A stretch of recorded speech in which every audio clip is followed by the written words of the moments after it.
کہ اللہ اور اوم میں کیا ڈفرینس ہے، اللہ اور بھگوان میں کیا ڈفرینس ہے، یہ خوب چل رہا ہے طرح طرح۔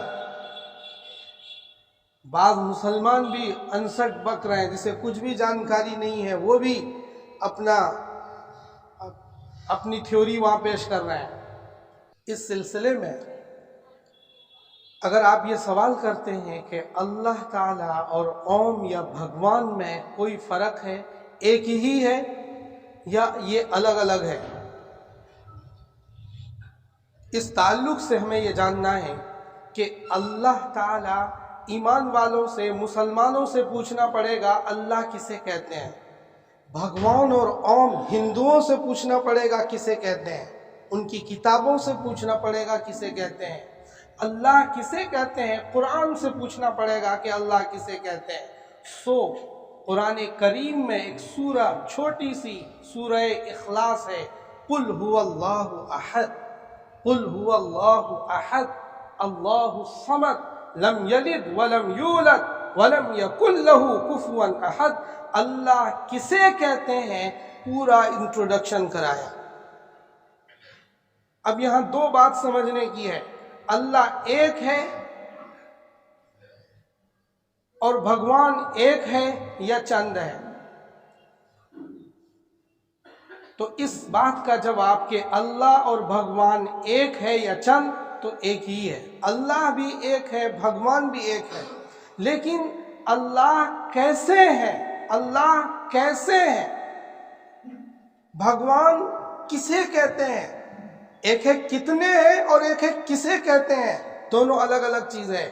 اللہ اور بھگوان کسے کہتے ہیں، اس کا جواب اللہ کسے کہتے ہیں، قل هو اللہ احد، اے محمد لوگوں کو بتاؤ کہ اللہ احد، اللہ ایک ہے۔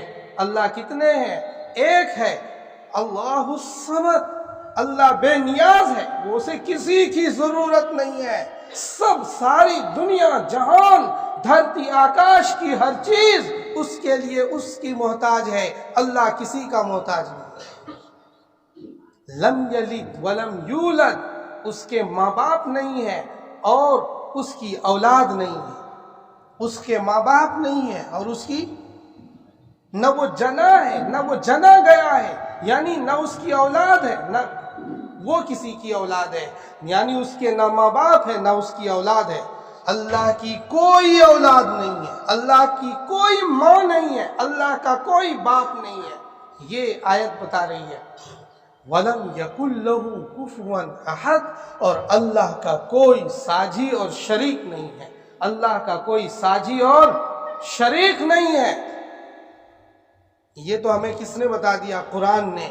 قرآن کہتا ہے کہ ساری چیزوں کو تبارک الذی بیدہ الملک وہو علی کل شیء قدیر الذی خلق الموت والحیاۃ لیبلوکم ایکم احسن عملا، کہ اللہ وہ ہے جو موت اور زندگی کا مالک ہے، انہ ہوا اضحک و ابکا وانہ ہوا امات و احیا وانہ خلق الزوجین الذکر والانثى من نطفۃ اذا تمنى وان علیہ النشأۃ الاخرى وانہ ہوا اغنى واقنى۔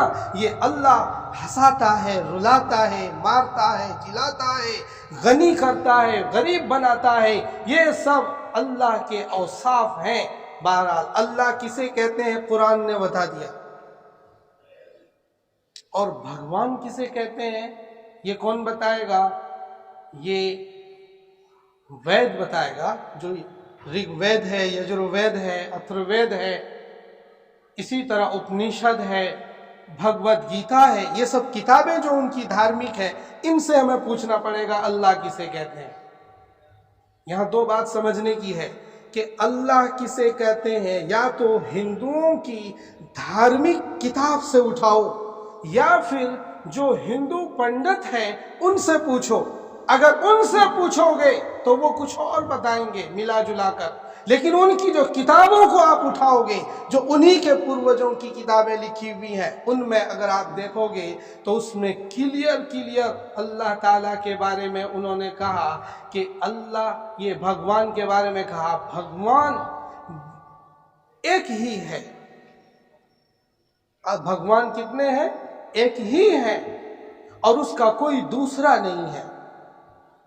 اسی طرح اپنشد میں ایک جگہ لکھا ہوا ہے کہ اللہ تعالی وہ پرمیشور ہے جو آکاش کی طرح ہر طرف پھیلا ہوا ہے اور وہ سب سے بڑا ہے،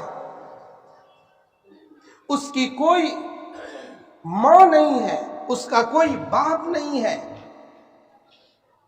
اور سب کچھ اسی نے بنایا ہے۔ یہ اپنشد میں کئی اشلوک میں یہ لکھا ہوا ہے۔ تو ہم یہ کہتے ہیں تو یہی تو اللہ ہے، یہی تو کیا ہے؟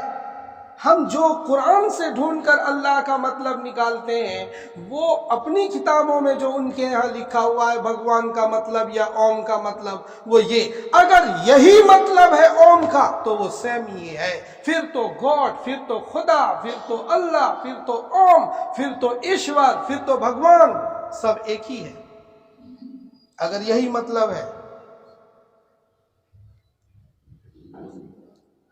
یہ بات سمجھ میں آ گئی؟ اللہ اور اوم ایک ہے اگر یہی مطلب ہے، اور حقیقت میں یہی مطلب ہے، سو اللہ اور اوم اور بھگوان ایک ہی ہے۔ اب کیا ہوا؟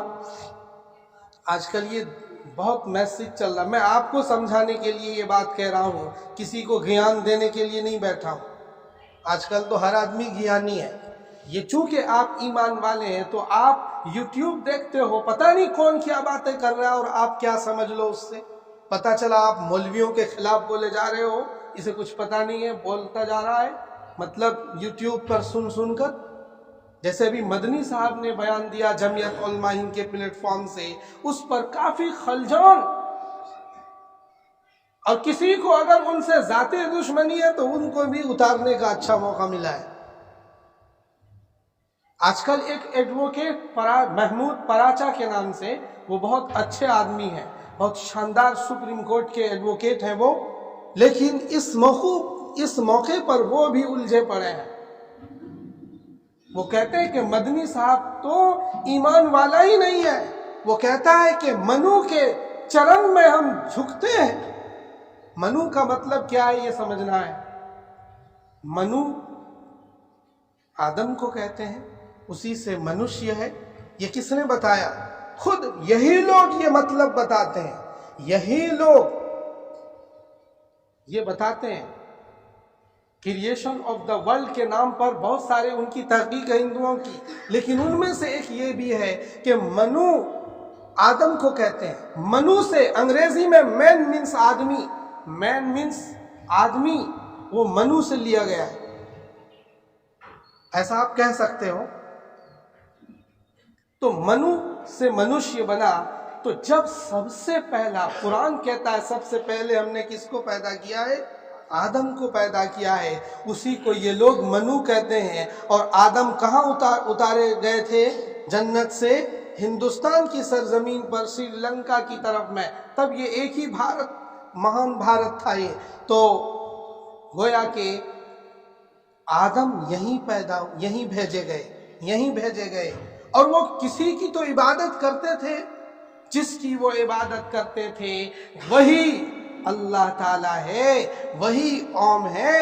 یہ جو محمد صلی اللہ تعالی علیہ وسلم سب سے پہلے مشیت کے انوار سے نقش روئے محمد بنایا گیا، پھر اسی نقش سے مانگ کر روشنی بزم کون و مکان کو سجایا گیا، یعنی کہ حجت الامام قاسم النانوتوی نور اللہ مرقدہ نے بتایا کہ سب سے پہلے نور محمد کو اللہ تعالیٰ نے بنایا، اور عرش پر لا الہ الا اللہ محمد الرسول اللہ والا کلمہ بھی لکھا ہوا ہے۔ تو اس طرح سے جتنے نبوت جسمانی طور پر پیغام وہی اول وہی آخر، یعنی حضور ہی اول اور آخر پیغمبر ہے، لیکن روحانی اعتبار سے اول ہے اور روحانی جسمانی دونوں اعتبار سے آخری پیغمبر ہے۔